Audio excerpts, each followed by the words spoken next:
हमारे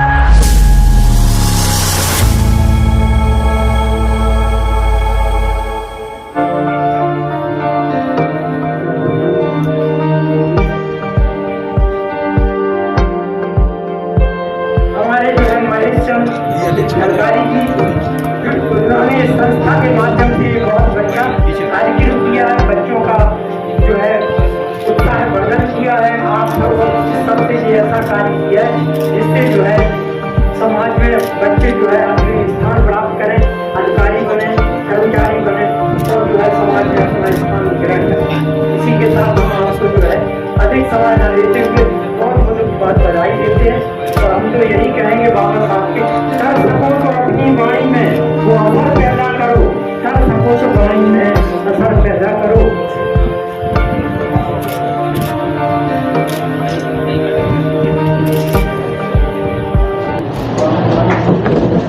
आज भारतीय बहुजन संगठन 25 सितंबर को मेधावी छात्र छात्रा सम्मान समारोह और पुनः पैक्ट धिक्कार दिवस के रूप में मना रहा है। इस कार्यक्रम के अंदर कौन कौन से छात्रों को सम्मानित किया गया, कार्यक्रम का क्या उद्देश्य दिया है और इस प्रक्रिया के लिए क्या कहना चाहते हैं? भारतीय बहुजन संगठन समाज के पिछड़े, दलित, अल्पसंख्यक मेधावी छात्रों को सम्मानित करने के साथ साथ उनको फ्री कोचिंग भी कराता है।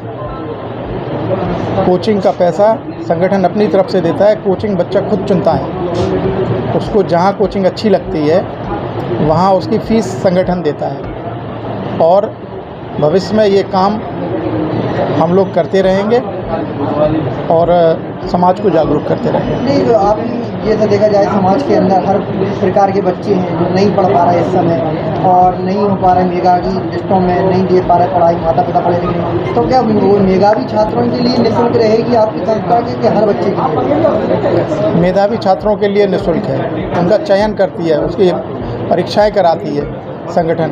अब परीक्षा में अगर कोई बच्चा पास नहीं होगा तो उसको कैसे हम लोग जो है सेलेक्ट करेंगे? सिलेक्शन एक कैटेगरी है, प्रोसेस है। आज के कार्यक्रम में कितने बच्चों को सम्मिलित किया? आज के कार्यक्रम में 100 से ज़्यादा बच्चे सम्मिलित हुए, जिनको high school, inter, BA, BSc में जिन्होंने टॉप किया 80% से ऊपर लाए थे और जो संगठन ने जो परीक्षा आयोजित की थी उसमें से 10 लड़के चयनित किए जिनको हम फ्री कोचिंग देंगे। लगभग देखा जाए बच्चे जिला झांसी से ही थे कि लगभग कहीं और से भी आए थे, कहीं बाहर क्षेत्र से? बुंदेलखंड से थे, बुंदेलखंड, हाँ, जालौन से भी थे बच्चे। चैनल के माध्यम से क्या बात रखना चाहेंगे झांसी की जनता? चैनल के माध्यम से हम ये बात रखना चाहते हैं कि सभी समाजों को शिक्षा के ऊपर जोर देना चाहिए, खासकर दलित और पिछड़ों को अपने बच्चों को शिक्षा पर जोर देना चाहिए। बाबा साहब ने जो कहा है कि शिक्षित बनो, संगठित हो और संघर्ष करो, वो बाबा साहब के विचारों को अंगीकार करें, माने और तभी इस देश का भला हो सकता है। सबसे पहले तो मैं आपका परिचय जानना चाहूँगा। मैं धम्ममित्र कमल किशोर बौद्ध, केंद्रीय सचिव भारतीय बहुजन संगठन। आज के कार्यक्रम में जैसा कि जाना मेघामासी छात्रों का सम्मान हुआ है, आज जो कार्यक्रम हुआ है क्या इस तरह कार्यक्रम होते रहेंगे और संस्था का ऐसा नया क्या कदम होंगे जो आप कहना चाहेंगे? हमारी संस्था भारतीय बहुजन संगठन 2014 से जो भी मेधावी बच्चे हैं और निःशुल्क कोचिंग जो हम लोग करवाते हैं SSC बैंक रेलवे की, SC OBC माइनॉरिटी के लिए जो निःशुल्क रहती है, ये हमेशा चलती रहेगी। हमारे जो सहयोगी हैं धम्मित, संघमित, संघ प्रिय, सभी इसमें सहयोग कर रहे हैं, जिसमें SC OBC माइनॉरिटी के सभी सदस्य हैं। हाँ, सम्मिलित। चैनल के माध्यम से बात करना चाहेंगे, कोई नया उद्देश्य आपका जो पहुंचाना चाहेंगे जनता के बीच, समाज के बीच, क्या कहना चाहेंगे? चैनल के माध्यम से हम यही कहना चाहते हैं कि हमारी जो महिलाएं हैं अंधविश्वास से हटें और अपनी शिक्षा की ओर ध्यान दें। बाबा साहब ने हिंदू कोड बिल के अनुसार सभी महिलाओं को बराबर का अधिकार दिया है, संपत्ति रखने का और शिक्षित होने का, आर्थिक और राजनीतिक सभी रूपों से सहयोग बाबा साहब ने संविधान में स्थान दिया है और कोर्ट बिल में। इसलिए मैं उनकी जागरूकता के लाने भारतीय बहुजन संगठन हमेशा काम करता रहेगा। कार्यक्रम को लेकर चंद शब्दों में क्या रहेगी आपकी बात? कहेंगे कार्यक्रम की हाँ। चंद शब्दों में क्या कहना चाहिए कार्यक्रम में? आज हमने ये मेधावी छात्र छात्राओं का जो कार्यक्रम किया, इसमें छात्र छात्रा जब एक दूसरे के बीच में आते हैं तो उनके अंदर एक अलग से एनर्जी उत्पन्न होती है, अलग से उल्लास होता है। जो एक दूसरे को देखते हैं कि ये हमसे आगे निकलता है तो उनके अंदर एक कंपटीशन जागरूक होता है कि नहीं, आज नहीं मैं कल इनसे आगे निकलूँगा, क्योंकि कंपटीशन का बेस यही है कि एक दूसरे से आगे निकलना। जब वो एक दूसरे से आगे निकलेंगे तभी किसी चीज़ का महत्व समझते हैं। अगर कोई चीज़ उनको आसानी से मिल जाती है तो उस चीज़ के महत्व को वो ज़्यादा प्रकाश नहीं देते।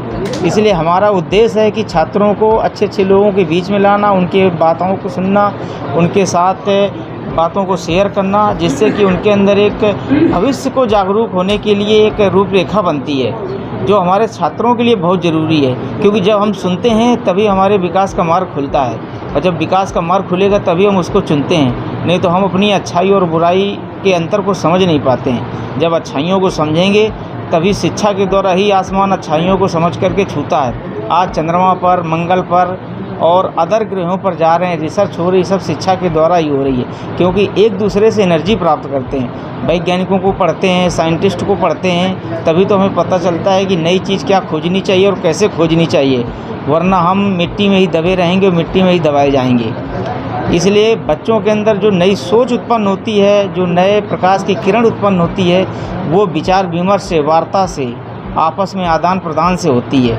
यही हमारा मुख्य उद्देश्य है संगठन का, क्योंकि हमारा भारतीय बहुजन संगठन ऐसे ही प्रभावशाली बच्चों को, ऐसे ही होनहार बच्चों को जो नीचे दबे हुए हैं उनको ऊपर लाना चाहता है। उनके अंदर एक नई ऊर्जा, नया प्रकाश उत्पन्न करना चाहता है।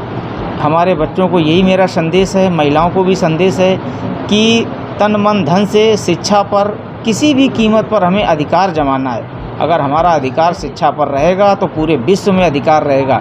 शिक्षा के द्वारा ही आज हम मंगल ग्रह पे जा पाए हैं, सैटेलाइट छोड़ पाते हैं, वरना जो यहाँ पाखंड फैलाए थे वो सिर्फ गोबर और मिट्टी में ही दबे के दबे पुर्जे उखाड़ते रहते हैं और कीड़े मकोड़ों को बनाते रहते हैं। इसलिए हमारे बच्चों से यही अनुरोध, शिक्षा नहीं होती तो ये जो दवाइयाँ, सैटेलाइट जा रहे हैं चंद्रमा पर, विदेशों में से भेजे जा रहे हैं उपग्रहों पर, वहाँ की मिट्टी, वहाँ के कण, वहाँ की जो कंडीशन है वो कैसे ला पाते? ये शिक्षा के द्वारा ही संभव है। इसलिए शिक्षित रहो तो जागरूक होगे तभी हम सभी जगह दुनिया में भ्रमण कर सकते हैं, इस यूनिवर्स में भ्रमण कर सकते हैं। अगर यूनिवर्स में कमांड करनी है तो मुझे शिक्षा की तरफ जाना पड़ेगा।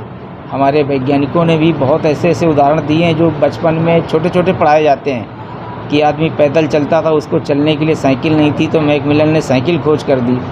आइंस्टीन इस दुनिया के महान वैज्ञानिक थे जिन्होंने पूरे ब्रह्मांड पर E=mc² का उन्होंने फार्मूला दिया, जो आज भी लागू और कोई नहीं तोड़ पाता है। इसके बाद स्टीफन हॉकिंस आए, उन्होंने पैरेलल थ्योरी दी थी। पैरेलल थ्योरी में कहा था कि पृथ्वी के समान एक और पृथ्वी है, लेकिन उस पर आप लोग, दुनिया के लोगों को उन्होंने सुझाव दिया था, फार्मूला दिया था कि इस पर कभी अटैक मत करना, वरना ये पृथ्वी सत्यानाश या भ्रष्ट हो जाएगी, 1 सेकेंड में ख़त्म हो जाएगी। क्योंकि जो हम दूसरे, जिसको हम उड़न तस्तरी या UFO कहते हैं या कुछ और भी नाम देते हैं लोग, वो साइंस में इतने आगे हैं कि वो ज़मीन पर आते हैं और 2 सेकेंड में चले जाते हैं, करोड़ों किलोमीटर दूरी तय करके। और हम आज साइंस का जो पढ़ रहे हैं सिर्फ 1 या 2% ही पढ़ रहे हैं, इससे ये पता चलता है कि साइंस से आगे बढ़ती जाएगी और शिक्षा बढ़ती जाएगी। शिक्षा का जितना स्कोप बढ़ेगा उतना ज्ञान बढ़ेगा, और नई नई रिसर्च होंगी तो नए नए नॉलेज होंगे। यही मेरा सभी को उद्देश्य है। शिक्षा की तरफ सभी लोग ध्यान दें, चाहे भले वो अनपढ़ हो या रोटी कम खाए, लेकिन अपने बच्चों को शिक्षित ज़रूर करें। हमारा जो आदमी 2 रुपये कमाता है, ठीक है, उसकी परिस्थिति है कि वो 2 रुपये आज कमा रहा है, लेकिन शिक्षा भी 1 रुपये में उसको करवानी पड़ेगी। चाहे पत्रकार हो, चाहे शिक्षक हो, चाहे प्रोफेसर हो, चाहे मजदूर हो, मजलूम हो, कुछ भी हो, यही हमारा उद्देश्य है।